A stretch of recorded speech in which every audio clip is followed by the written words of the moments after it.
Assalamualaikum warahmatullahi wabarakatuh. Alhamdulillah, selamat pagi. Saya ucapkan kepada pemirsa dimanapun berada. Saya saat ini berada di ujung dari pelabuhan Haloban.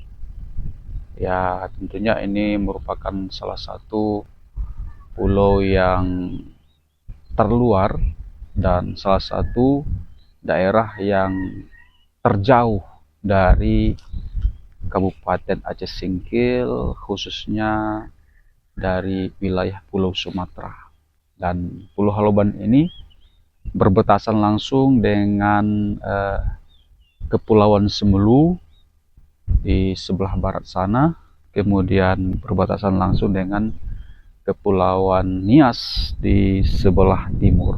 Jadi teman-teman, inilah wilayah yang berbeda daripada daerah-daerah lainnya yang ada di wilayah Kepulauan Sumatera ini.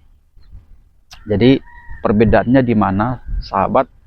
Kalau di Pulau Semelu mereka berbentuk kabupaten, tapi kalau kita di sini di Haloban ini kita berbentuk kecamatan. Sementara Pulau Nias demikian, dia berbentuk kabupaten. Dan tentunya kalau kita mempertimbangkan wilayah, layak ya daerah Haloban itu dijadikan sebagai kabupaten.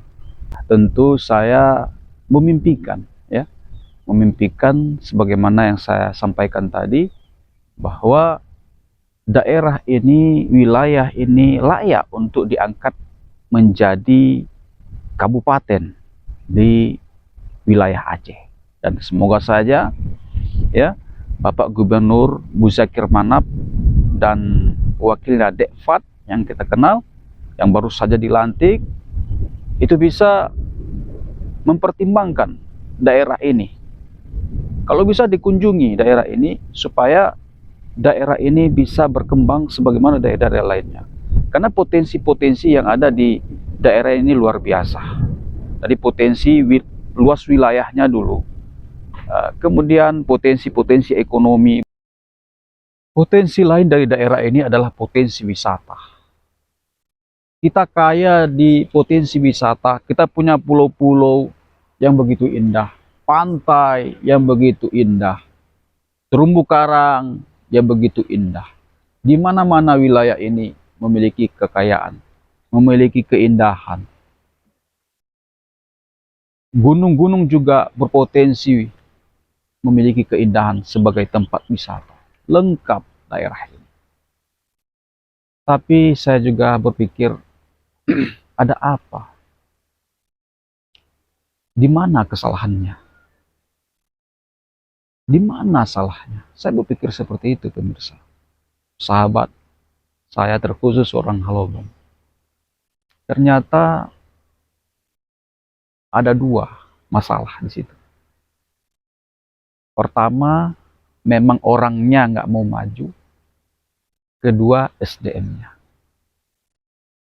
Orangnya nggak mau maju karena mereka tidak pernah bersatu padu dalam berpikir dan dalam berusaha. Mereka terus menghambat kemajuan. Ada kawan yang memiliki kesempatan dan dijatuhkan. Ada orang yang diam, direndahkan. Jadi kita diam salah, melakukan salah. Inilah kesalahan yang pertama. Yang kedua, SDM.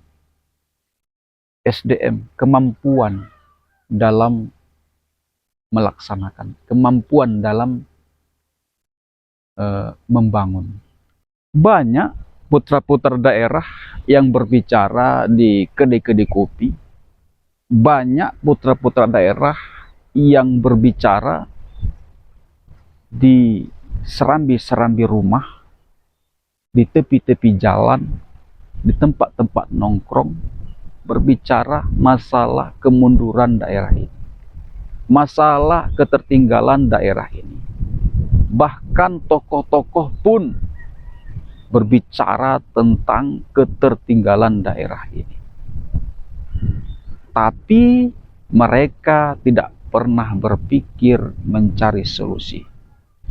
Mereka tidak pernah berpikir usaha apa yang mereka lakukan untuk terlepas daripada ketertinggalan. Mereka hanya berpikir kemunduran dan ketertinggalan, tapi tidak pernah berpikir bagaimana meninggalkan dari ketertinggalan menjadi daerah yang berkemajuan. Tentu apa yang saya sampaikan ini sahabat, ya memang orang mengatakan mana bisa, ya itu kan hanya sekedar mimpi. Benar sahabat, benar apa yang mereka katakan itu hanya sekedar mimpi, tapi mimpi dulu baru jadi kenyataan. Kita jangan pesimis, kita harus optimis, dan sesuatu yang kita impikan itu harus kita perjuangkan, termasuk memperjuangkan daerah ini menjadi kabupaten. Jangan kita berpikir hanya sekedar kecamatan saja. Kita harus berpikir untuk menjadikan wilayah ini menjadi kabupaten, sahabat. Tidak ada sesuatu yang mustahil akan terjadi jika kita mau berusaha. Jangan pernah kita berpikir kegagalan sebelum kita memulainya. Tapi mulailah, baru kita akan tahu apakah kita akan berhasil atau akan menghadapi kegagalan. Laut yang kaya, tanah yang subur, wilayah yang luas. Apakah itu menjadi sebuah keraguan untuk kita untuk bisa menjadi sebuah wilayah yang lebih maju daripada saat ini? Bahkan yang membuat miris kita lagi, sahabat pemirsa, ide ini, apa yang saya pikirkan ini, pasti orang mengatakan, dia ini udah gila apa enggak nih? Dari satu momen ke momen lain, untuk membicarakan masalah daerah ini, dia ini waras apa enggak ini? Biarkan saya gila, dikatakan gila, tapi ide yang saya sampaikan ini adalah suatu kebenaran. Bahwa daerah Haloban merupakan daerah yang berpotensi menjadi sebuah kabupaten. Jadi teman-teman, sahabat pemirsa dimanapun berada, dan saudara saya, mulai dari Haloban ini sampai Nusantara, mari kita pikirkan kampung kita ini, bagaimana ke depannya kita berpikir untuk bisa menjadi kabupaten. Kabupaten Haloban. Assalamualaikum warahmatullahi wabarakatuh. Salam kemajuan.